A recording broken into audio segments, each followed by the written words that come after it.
नमस्कार विद्यार्थी मित्र हो, नवनाथ खेत्री या यूट्यूब चॅनलवरती तुमचं सर्वांचं स्वागत आहे। आज आपण ह्या व्हिडिओमध्ये बघणार आहोत तलाठी भरती 2026 MPSC पॅटर्न प्रश्नपत्रिका घेतलेली आहे। यामध्ये आपण ग्राम महसूल अधिकारी सराव प्रश्नपत्रिका 1 बघणार आहोत। यामध्ये महाराष्ट्रातील नदी प्रणाली या संदर्भामध्ये काही प्रश्न व त्याची उत्तरे बघणार आहोत। मित्र हो, अशाच नवनवीन व्हिडिओसाठी नवनाथ खेत्री या यूट्यूब चॅनलला सबस्क्राइब करा, लाईक करा, शेअर करा आणि कमेंट करायला विसरू नका। चला तर पहा, व्हिडिओला सुरुवात करू। आणि चला बघा, पहिला प्रश्न बघा, उजनी धरण कोणत्या नदीवर बांधण्यात आलेलं आहे? तर बघा, उजनी धरण कोणत्या नदीवर बांधण्यात आलेलं आहे? तर याचं योग्य उत्तर आहे नंबर 3, भीमा या नदीवर उजनी हे धरण बांधण्यात आलेलं आपल्याला दिसून येतं। भीमा या नदीवर उजनी हे धरण बांधण्यात आलेलं आहे। सोलापूर जिल्ह्यामधील माढा तालुक्यामध्ये उजनी येथे भीमा नदीवर हे धरण बांधण्यात आलेलं आहे। म्हणजेच उजनी धरण हे कुठं आहे? तर सोलापूर जिल्ह्यामधील माढा तालुक्यामध्ये जे काही उजनी गाव आहे, या उजनी गावामध्ये भीमा नदीवर हे धरण बांधण्यात आलेलं आहे। आणि या उजनी धरणाच्या जलाशयालाच यशवंत सागर असे नाव देण्यात आलेलं आपल्याला दिसून येतो। उजनी धरणालाच यशवंत सागर या नावाने पण ओळखल्या जाताना आपल्याला दिसून येतो। म्हणजेच इथं दोन प्रश्न तयार होतात। उजनी धरण हे कोणत्या तालुक्यामध्ये आहे? तर माढा तालुक्यामध्ये असलेला आपल्याला दिसून येतो। आणि उजनी धरणाला कोणतं नाव देण्यात आलेलं आहे? तर यशवंत सागर हे नाव त्या धरणाला देण्यात आलेलं आपल्याला या ठिकाणी सांगता येईल। यानंतरचा प्रश्न आहे, कोयना धरणाच्या जलाशयाचं काय नाव आहे? तर काय नाव दिले आहे? तर बघा, कोयना धरणाच्या जलाशयाला काय नाव देण्यात आलेलं आहे? तर आपल्याला या ठिकाणी जलाशयाचं नाव सांगायचं आहे। तर याचं योग्य उत्तर आहे नंबर 2, शिवसागर असं आपल्याला कोयना धरणाच्या जलाशयाला नाव देण्यात आलेलं दिसून येतो। शिवसागर हे नाव देण्यात आलेलं आहे। कोयना धरणाच्या जलाशयाला शिवसागर या नावाने पण ओळखले जाते।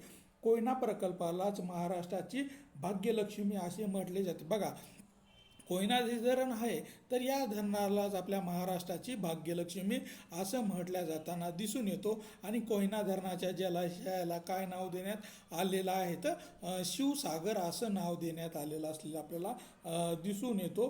कोयना प्रकल्प जो आहे, याला महाराष्ट्राची भाग्यलक्ष्मी असं म्हणून ओळखल्या जाताना आपल्याला दिसून येतो। यानंतरचा प्रश्न आहे, तेरेखोल नदी महाराष्ट्राच्या कोणत्या सीमेवर वाहताना दिसून येते? तर तेरेखोल ही जी काही नदी आहे, ही महाराष्ट्राच्या कोणत्या सीमारेषावरून जाताना आपल्याला दिसून येते? तर याचं योग्य उत्तर आहे नंबर 3, दक्षिण सीमारेषेवरून ही तेरेखोल नदी महाराष्ट्राच्या दक्षिण सीमारेषावरून वाहताना आपल्याला या ठिकाणी दिसून येते। दक्षिण सीमेवरून ही नदी वाहताना असल्याला आपल्याला या ठिकाणी दिसून येतो। इकडे बघा, तेरेखोल नदी ही महाराष्ट्र आणि गोवा राज्याच्या सीमेवर वाहताना आपल्याला दिसून येते। त्यामुळं राज्याच्या दक्षिणेला वाहणारी नदी म्हणून ओळखल्या जाते। तर गोवा आणि महाराष्ट्र हे दोन जे राज्य आहेत, या दोन राज्याच्या सीमारेषावरून ही आपल्याला तेरेखोल ही नदी वाहताना दिसून येतो। आणि त्यामुळेच ही दक्षिणेला वाहणारी नदी अशी आपल्याला या ठिकाणी असलेले सांगता येईल। यानंतरचा प्रश्न आहे, दमणगंगा नदी महाराष्ट्राच्या कोणत्या सीमारेषेवरून वाहते? तर आपल्याला सांगायचं आहे, दमणगंगा ही नदी आहे, तर ही महाराष्ट्राच्या कोणत्या सीमेरेषेवरून वाहताना आपल्याला दिसून येते? तर याचं योग्य उत्तर आहे 1 नंबर, उत्तर दिशेवरून वाहताना दिसून येते। दमणगंगा ही काही नदी आहे, ही महाराष्ट्राच्या उत्तर या दिशेला वाहताना आपल्याला दिसून येते। दमणगंगा ही कुठं नदी आहे? तर पालघर जिल्ह्यामध्ये वाहताना आपल्याला दिसून येते। दमणगंगा ही पालघर या जिल्ह्यामध्ये वाहताना दिसून येते। महाराष्ट्र आणि गुजरात राज्याची नैसर्गिक सीमा ही तयार होताना दिसून येते। तर या दमणगंगा या नदीच्या वाहण्याच्या प्रवाहामुळे महाराष्ट्र महाराष्ट्र आणि गुजरात राज्याची आपल्याला नैसर्गिक बाँड्री किंवा नैसर्गिक उत्तर सीमा आपल्याला तयार झालेली आहे या ठिकाणी दिसून येते. म्हणजेच गुजरात आणि महाराष्ट्र राज्याची जी काही सीमारेषा तयार झालेली आहे ती दमणगंगा या नदीच्या प्रवाहामुळे तयार झालेली असलेली आपल्याला या ठिकाणी सांगता येईल. यानंतरचा प्रश्न आहे, सावित्री नदीकाठी खालीलपैकी कोणते शहर वसले आहे? तर सावित्री नदीकाठी कोणते शहर वसलेले आहे किंवा बसलेले आहे हे आपल्याला सांगायचं आहे. तर याचं योग्य उत्तर आहे नंबर 3 म्हाडा. हे जे काही शहर आहे हे म्हाडा शहर सावित्री नदीच्या काठी वसलेले आहे किंवा बसलेले असलेले आपल्याला दिसून येतो. आणि हे म्हाडा शहर कोणत्या जिल्ह्यामध्ये आहे? तर रायगड जिल्ह्यातील म्हाडा हे ऐतिहासिक शहर सावित्री नदीच्या काठावर वसलेले आपल्याला दिसून येते. म्हणजेच हे म्हाडा शहर कुठं आहे? तर रायगड जिल्ह्यामध्ये ऐतिहासिक आपल्याला ठिकाण असलेलं दिसून येतं. महाड या ठिकाणी डॉक्टर बाबासाहेब आंबेडकर यांनी चौदार तळ्याचा सत्याग्रह आपल्याला केलेला दिसून येतो. त्यामुळं या शहराला अत्यंत महत्त्वाचे स्थान असलेलं आपल्याला या ठिकाणी दिसून येतो. आणि हे महाड शहर जे आहे हे सावित्री नदीच्या काठावर वसलेलं असलेलं आपल्याला या ठिकाणी दिसून येतो. यानंतर आहे बिंदुसरा ही कोणत्या नदीची उपनदी आहे? तर बिंदुसरा ही नदी जी आहे ही नदी आपल्याला कोणत्या नदीची उपनदी असलेली आपल्याला दिसून येते? तर याचं योग्य उत्तर आहे 1 नंबर सिंदफणा.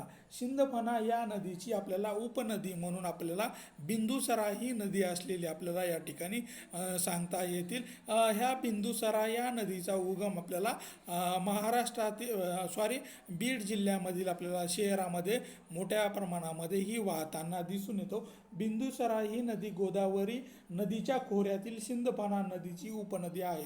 म्हणजेच बिंदुसरा ही नदी जी आहे ही गोदावरी खोऱ्याचं जे काही खोरं आहे याच्यामध्ये जी काही सिंदफणा नदी आहे या सिंदफणा नदीचीच उपनदी असलेली आपल्याला दिसून येते. आणि बीड शहर या नदीकाठी वसलेले आहे. तर बिंदुसरा या नदीच्या काठावर बीड जे काही हे शहर आहे किंवा जे बीड हे जे काही जिल्ह्याचं ठिकाण आहे ते आपल्याला बिंदुसरा या नदीच्या काठावर बसलेलं किंवा वसलेलं असलेलं आपल्याला या ठिकाणी सांगता येतील.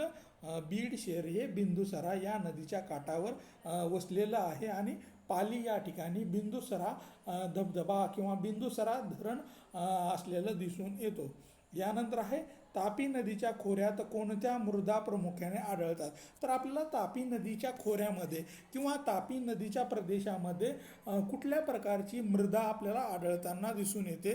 तर याची योग्य उत्तर आहे नंबर 2 त्याला आपण काळी किंवा रेग्युलर मृदा असं म्हटल्या जाते. तर तापी नदीच्या खोऱ्यामध्ये आपल्याला काळी कसदार मृदा किंवा त्यालाच काळी किंवा त्याला रेगूर मृदा असं पण म्हटल्या जाताना दिसून येतं. ही मृदा जी आहे ही प्रामुख्याने पिकाच्या वाढीसाठी अत्यंत महत्त्वाची मृदा असलेली आपल्याला या ठिकाणी सांगता येतील. काळी किंवा त्यालाच रेगूर मृदा असं म्हटलं जातं. तापी नदीच्या खोऱ्यामध्ये विशेषतः खानदेशमध्ये आपल्याला खानदेशामध्ये बेसाट खडकापासून बनलेली सुपीक काळी मृदा मोठ्या प्रमाणामध्ये आढळताना दिसून येतो.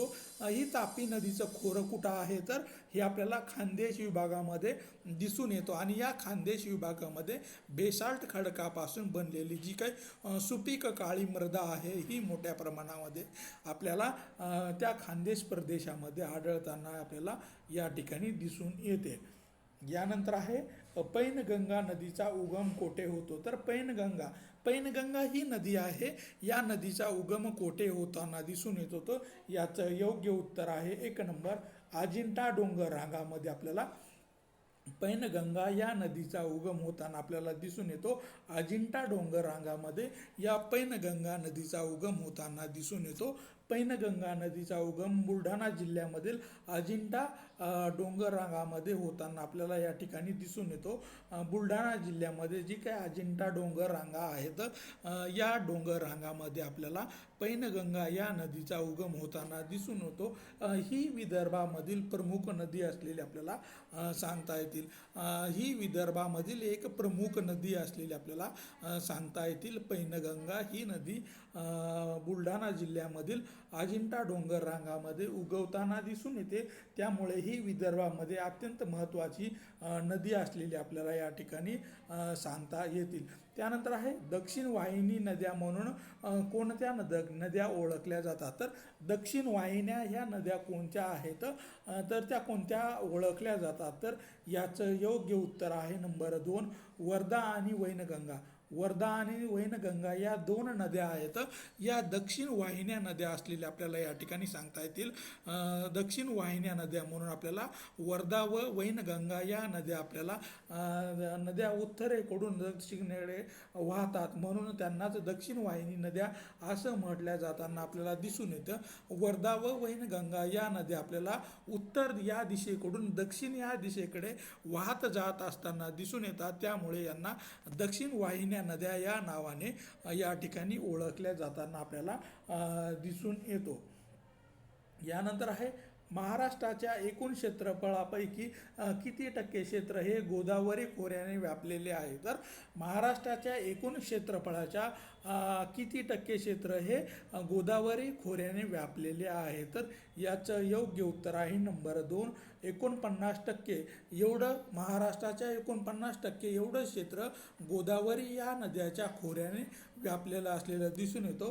गोदावरी नदीचे खोरं हे महाराष्ट्रामध्ये सर्वात मोठे असून त्याला महाराष्ट्राचे सुमारे 49% एवढं भौगोलिक क्षेत्र व्यापलेलं असलेलं दिसून येतो. म्हणजेच महाराष्ट्रामध्ये गोदावरी ही काही नदी आहे, ही मोठ्या प्रमाणामध्ये अत्यंत महत्त्वाची नदी असलेली आपल्याला या ठिकाणी दिसून येतो. आणि या गोदावरी नदीच्या खोऱ्यामुळेच 49% एवढं आपलं भौगोलिक क्षेत्र या नदीच्या खोऱ्याने व्यापलेलं असलेलं आपल्याला या ठिकाणी दिसून येतो.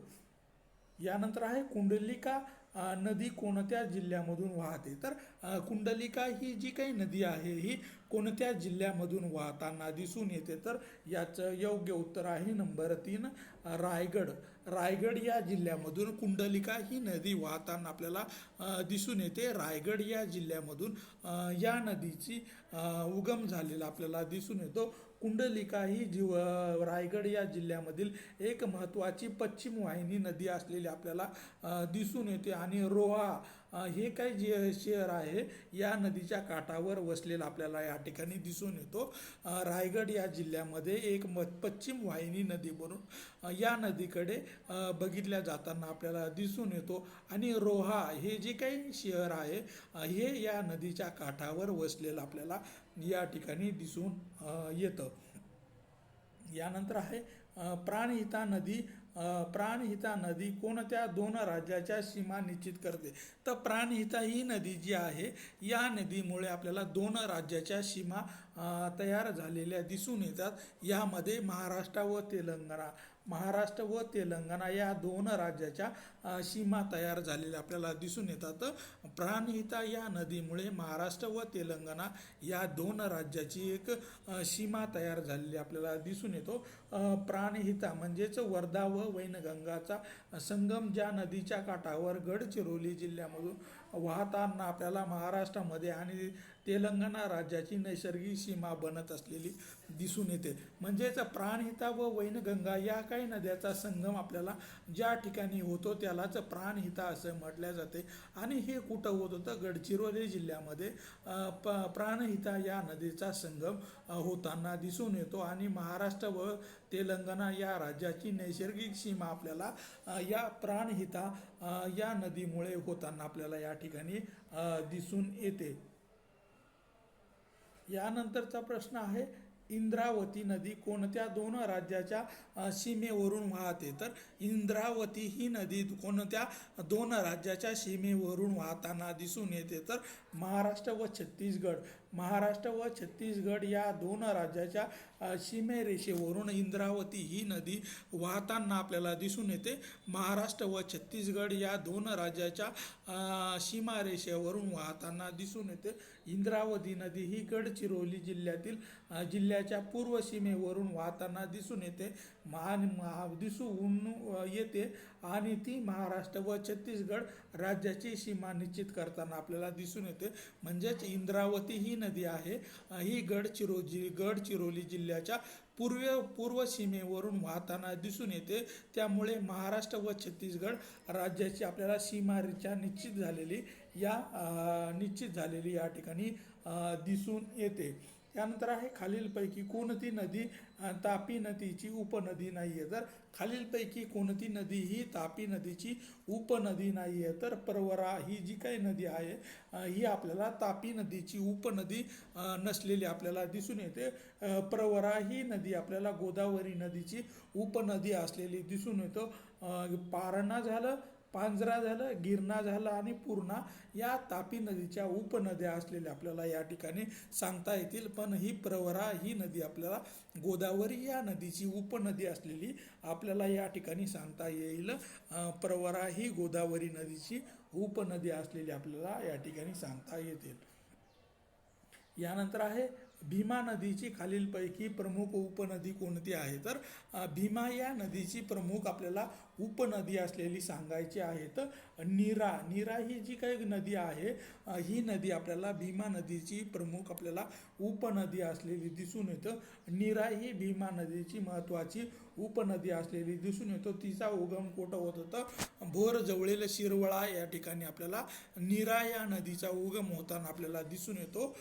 भोर जवळील शिरवळा या ठिकाणी आपल्याला नीरा या नदीचा उगम होताना आपल्याला या ठिकाणी दिसून येतो. त्यानंतर आहे महाराष्ट्रात पश्चिम वाहिनी नद्या साधारणपणे कोणत्या समुद्रात जाऊन मिळतात. तर महाराष्ट्रात पश्चिम वाहिन्या नद्या साधारणपणे कोणत्या समुद्रात जाऊन मिळतात. तर अरबी समुद्रामध्ये जाऊन वाहताना या सर्व नद्या मिळताना आपल्याला दिसून येतात.